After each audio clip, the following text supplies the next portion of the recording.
That's my BMW X5. I'm dealing with the notorious drive shaft problem front. The splines are stripping.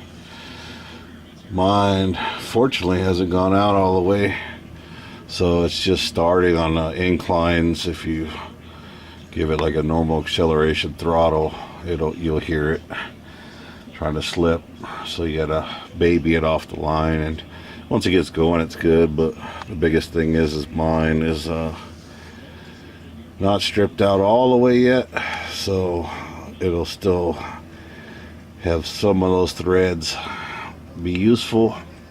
But what I got is the 1-inch extension, so I'll be cutting right before that weld right there and welding on the new 1-inch longer spline front shaft piece, or rear, whatever you want to call it.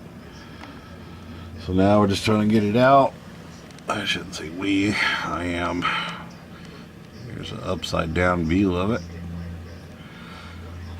So these are kind of a pain to get out, only because they get in the rubber, and the nut is off of this one, but because of the rubber it's kind of stuck in there. And so what I'm going to do is put a smaller wrench behind the nut here, and then take a mallet. Also I might take a ratchet and turn it because it's gripping the rubber in here, and then we're going to do all that, get the shaft out. Also we're going to be pulling this Guibo, whatever they call this. It's for the vibrations. I'm going to pull this off as well, hopefully make the room to put the new longer shaft in once I weld that piece in, which will be 1 inch longer. So with this out of the way, hopefully it'll be able to go in, and then we'll slide this in behind it. We'll see. I'll set up the camera for all that. Just got to get this bolt out. I got this one, and then I'll only have to rotate it once to get that top one. I'm going to do those first, and then I'll try to get these as well. I'm going to try to get that one, and this one broke free, so then I only have to turn it one time. Kind of works out good if you can get two at the bottom, so then you don't have to keep rotating it for each and every one, which is only 6 total. I gotta get my paint marker, which I have on my, I'm gonna mark all this to this. You wanna, it'd just be smart to mark where it was, put everything back the same for balance and fitment reasons, whatever the case is. Should help you out a lot by marking it. I use a paint marker. Seems to have a little more endurance for rubbing. This actually looks good, but I want to pull it off and double check, make sure it's not cracked and all that, because if you're going to go through pulling all this stuff off, you might as well replace this if it's cracked or dry rotted anyway. So let me get to removing this, and I'll be back. Just wanted to come back real quick. This thing will focus. Jesus. While I was doing this, I would highly recommend, let me see if I get it to focus.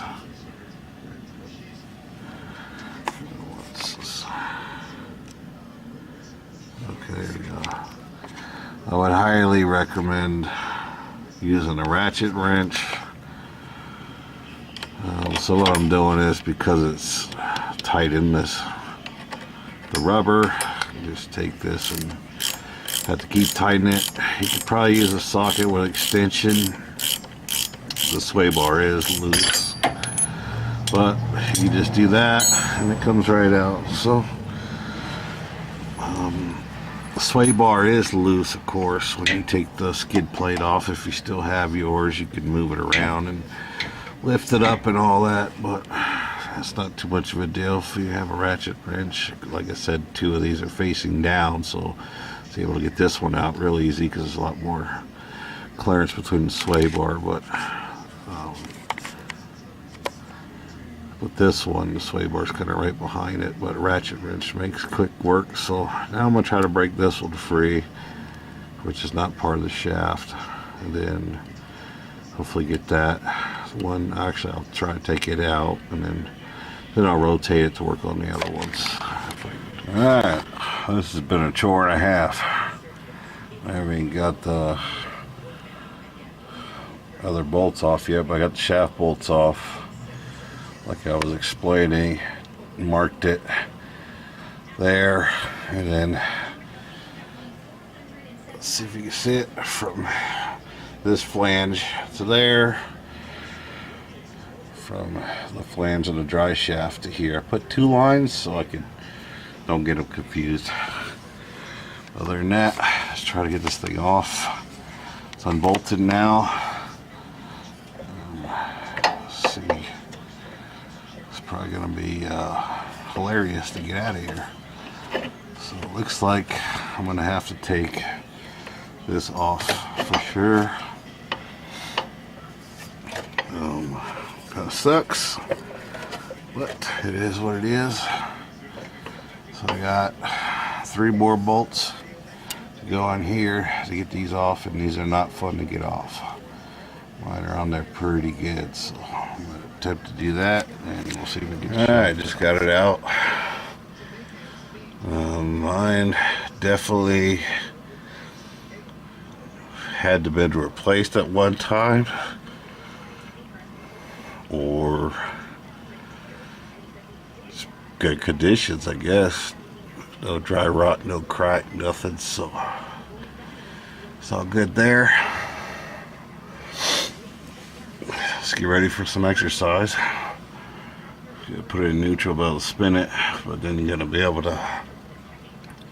I use ramps, so I had to put some boards there to keep the tire from spinning, so I can untorque or can break loose the bolts. I had to do both tires, got to be solid, so I just used the ramps and used the front jack spot. There's a metal brace there that you can just hook onto. There it is there. Let's try to get this thing out. If I can do it with one hand. Yeah, slid out real easy. Just pull it back. Let's go down. Let's take a look at it. See what it looks like. It's not too bad actually. So, yep. Doesn't look too stripped to me. It's just starting, it looks like. So we're going to cut this, weld on the new one. This line's up here. So we're going to put a light on.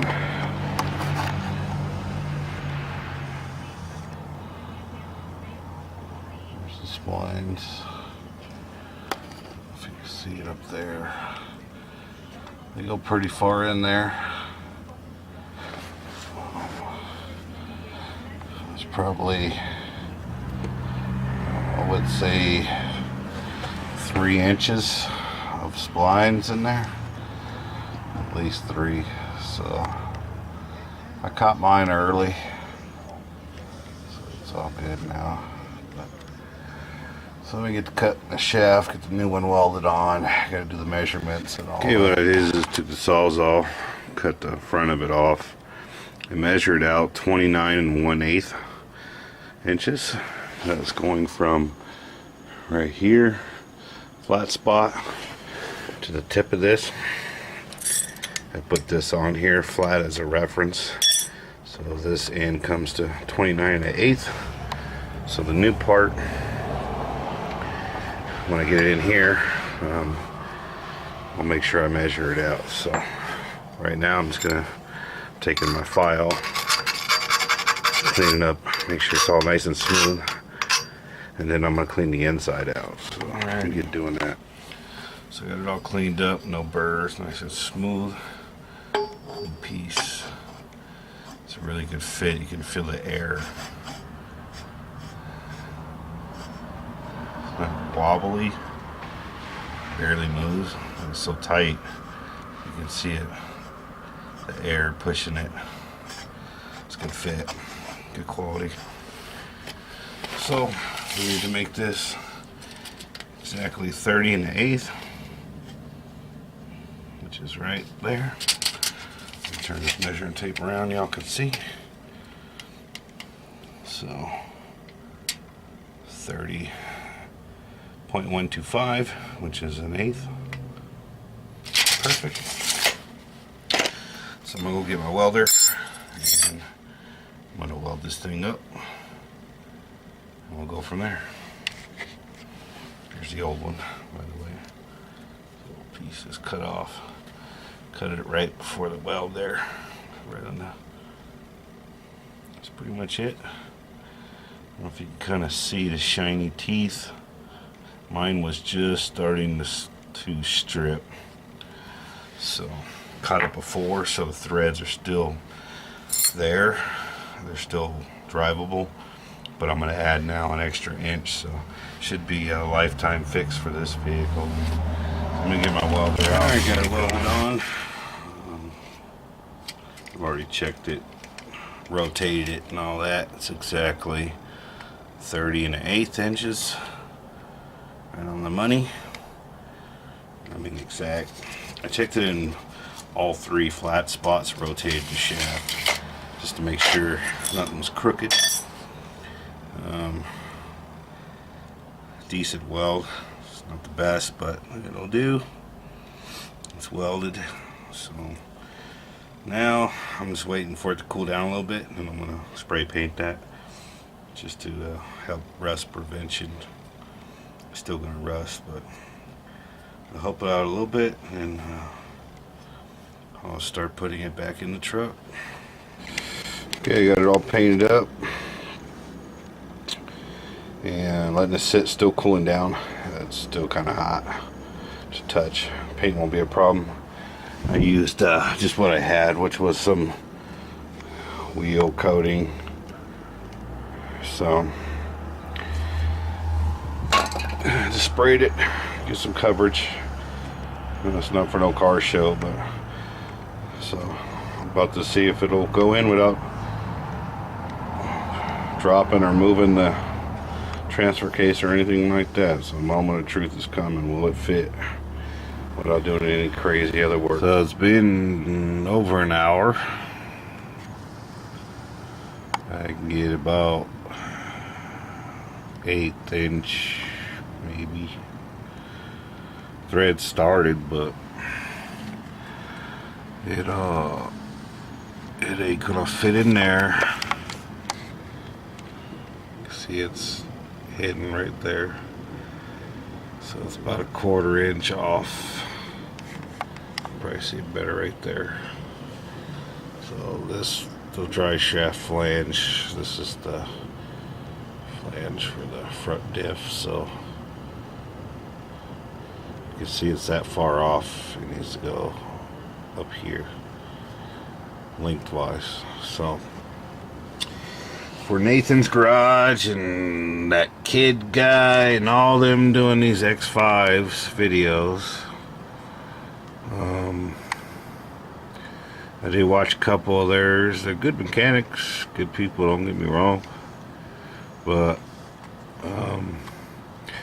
if I'll be the first out of all these guys, which is what pisses me off about these YouTube mechanics, is they don't show you shit a lot of times like this to give you a warning. The one I saw, he did it off the car, telling you how to do it and all that, which is messed up for the average guy that's not going to be doing that. You shouldn't do a video unless you know for sure, or literally doing it like this to give the right information to everybody. So what's going to happen is I'm going to have to probably pull the cross member, support the tranny.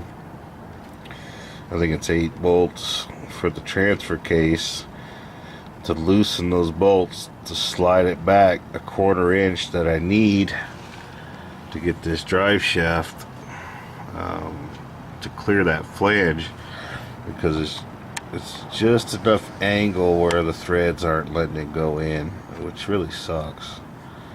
So it'd been nice if I could have pivoted this down just a little bit.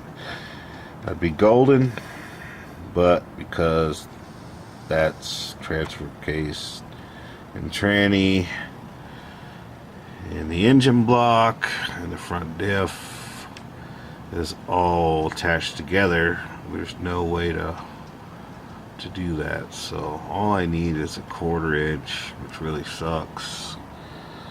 It'll be worth it in the long run. This adapter piece, I mean, really, if yours is not bad, I would still consider putting it on your to-do list, because they're gonna fail with the small amount of teeth that were in there. To get this done, and you should never have to worry about it. But yep, so for all the videos that were out there, it's a complete fail. That's exactly 1 inch longer welded than the original. And even without the, which I was kind of surprised, where I had hope was looking at the thickness of this, it's about 1 inch. So I'm kind of surprised with it being exactly 1 inch difference with this out. I still come up short on the clearance here, and I do exactly 1 inch. So for all you guys looking at doing this, either take a 1/4 inch off of your weld, which you're going to lose teeth, so, and you should have a problem getting it in. But doing a 1/2 inch, you can run into this problem right here, where with this being off, if it can't clear this right here, if this piece, this bottom of this right here, the bottom, if that can't clear this, dry shaft's gonna be at just enough angle where those teeth aren't gonna go in your SLL, and a lot more work to come to fix that. So what I thought about, which is what I should have done, was after I cut it, I should have just put the piece in there, attached the dry shaft completely, and just welded it with it in place. That's what I should have did. So if you're doing this, I would recommend doing that. Just take it off the car like I did, get it cut, cleaned up, all that good stuff. You don't even really have to worry about measuring it at that point. Get it all bolted up back here permanently.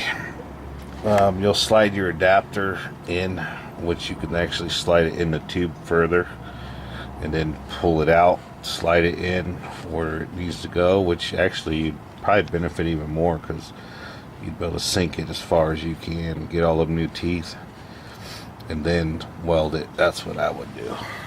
That's what I should have did, but I was a victim of watching the YouTubers on here were doing this, never really showed or said too much about what really went on. So for a real situation, this is it right here.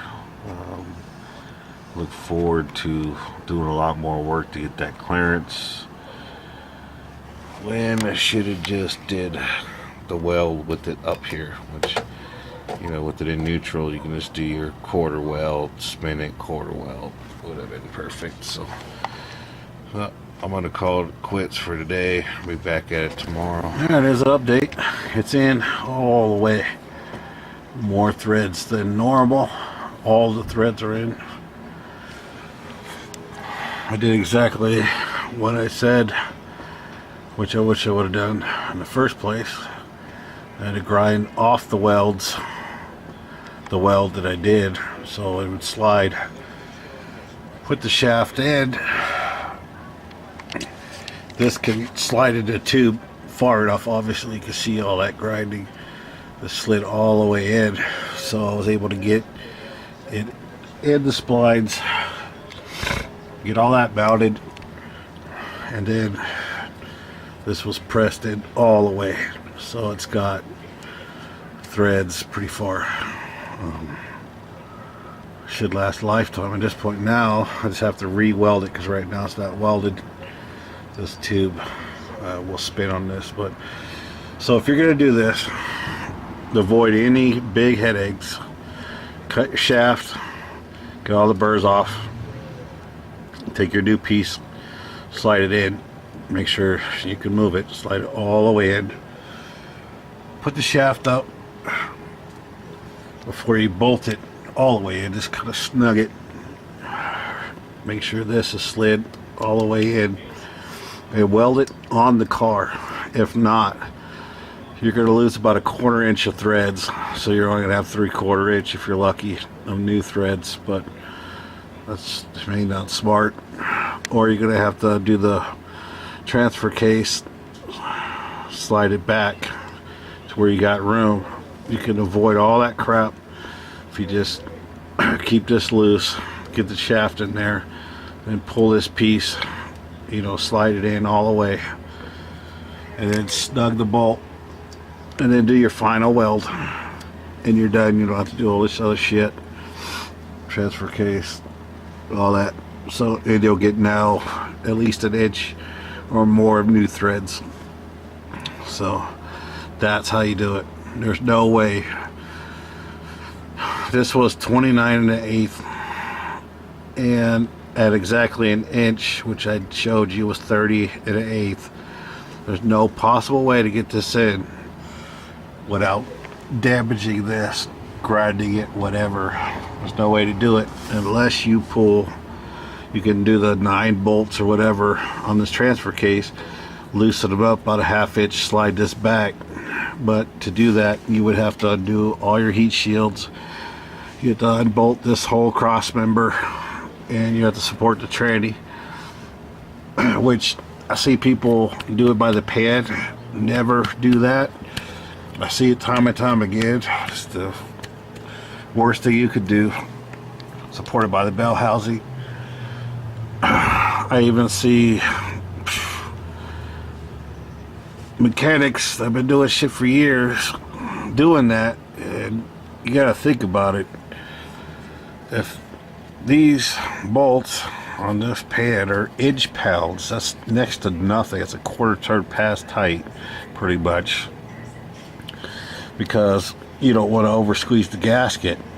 Well, how much you think all this weighs with this fluid, and you're going to hold this back in with this pan pushing, you're going to over compress your gasket. You're probably going to cause a leak. You could even warp your freaking flange. It's just not smart to do. Always try to use solid if you're going to do it that way, but to avoid all that crap, don't weld it, get it cut, get it cleaned up, slide it in, push it all the way, it'll work.